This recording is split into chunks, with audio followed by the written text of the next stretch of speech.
Tonight, if you haven't already, you'll meet who I think will be the Raptors' 6th ever All-Star, assuming Kawhi Leonard becomes the 5th this season. Pascal Siakam is currently tearing up opposing power forwards. Before I talk about the flashes of superstardom he's shown this season, I'll tell you his incredibly rare basketball upbringing, which proves that he may have endless potential. And of course, you'll see what makes Pascal Siakam a future All-Star. It's not the typical NBA journey with Toronto's starting power forward and maybe the best fast break player in today's NBA. Growing up in Cameroon, where the national sport is soccer, that's what Pascal was destined to become. Basketball wasn't even a sport he followed through nearly all of his teenage years. At a 2012 Basketball Without Borders seminar in Africa, when Serge Ibaka and Luol Deng showed up, Pascal didn't even know who they were. But they ended up inspiring him at that summer seminar. He graduated from it and got recruited to Lukemba Mute's camp the next summer. And that's the summer when NBA vet Lukemba Mute mentored Siakam and helped him move to the United States to start his basketball career at age 16. He was eventually recruited to New Mexico State, where he would beast on the NCAA in his sophomore season, putting up 20 and 10, becoming the unanimous Western Athletic Conference Player of the Year. But NBA teams were turned off by the competition of that very conference, and he fell to pick number 27 to the Raptors in 2016. But Raptors general manager Masai Ujiri realized that Pascal had only been playing basketball for 6 years of his 22-year-old life at the time, and trusted that he was going to develop. Before the reasons why Siakam in his 3rd season is unstoppable for opposing power forwards, and later on how his basketball development may perfectly relate to another former Raptors All-Star. But first, a shout out to Caleb, who predicts a Kyle Korver to the Sixers trade. It would be Korver's 2nd tenure in Philly. Kyle's one of those aging vets that deserves to compete for a championship. I agree his talents are wasted on the lowly Cavs. Whoever's got the best response to today's question coming up gets next video shout out. Appreciate the strongest Hoops Talk community on YouTube. Back to the video. Pascal is maybe the fastest big man getting up and down the floor in the NBA. A majority of his points come on the fast break. That's what he's known for and what defenses plan for.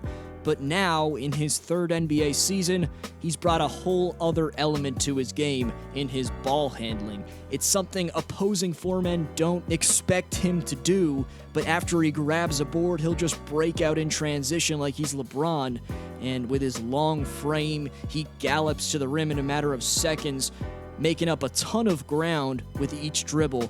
Those types of plays, along with Lowry's most of the time timely outlet passes, happen all game long.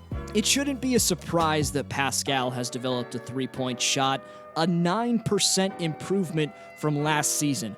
No, it's still not close to being elite at 31.2%, but that's a significant improvement in his percentage from year 2 to 3. His form is where it needs to be. So this time next year, I expect defenses to have to start aggressively closing out on him and making him put it on the floor, and that's a scary thought.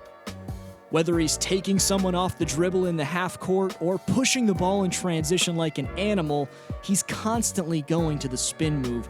Most NBA power forwards simply don't have the foot speed to hang with him on the perimeter, and with his handle, you never know if he'll go right past you or utilize a spin move of his choosing, so you're constantly off balance. And lastly, the defense. He's extremely versatile, has just the right amount of lateral quickness and strength to compete with the best 3 and 4 men in the NBA.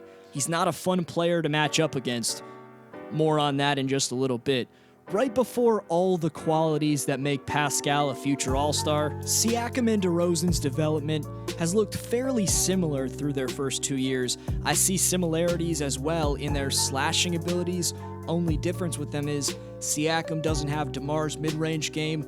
Also, Pascal has a 2-inch height advantage and is visibly much stronger at age 24 than DeRozan was. Siakam doesn't have off nights. Sure, he may not shoot the ball well sometimes.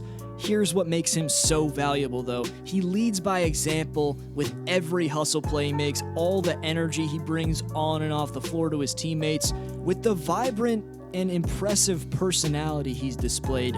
For him to go out and put up big-time numbers like he does means everything for an NBA franchise, because it makes every player around him have to bring that same type of mentality and energy every single night. So everything has led to this last segment, because Kawhi is a proven not just all-star, like I think Siakam will become, but superstar, and him leaving would strike down a ton of momentum that's been gained with the Raptors.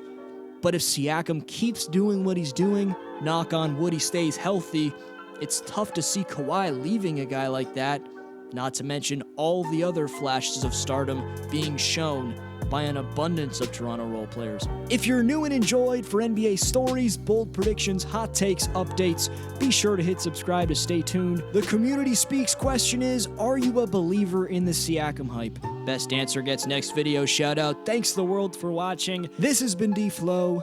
See everyone next video.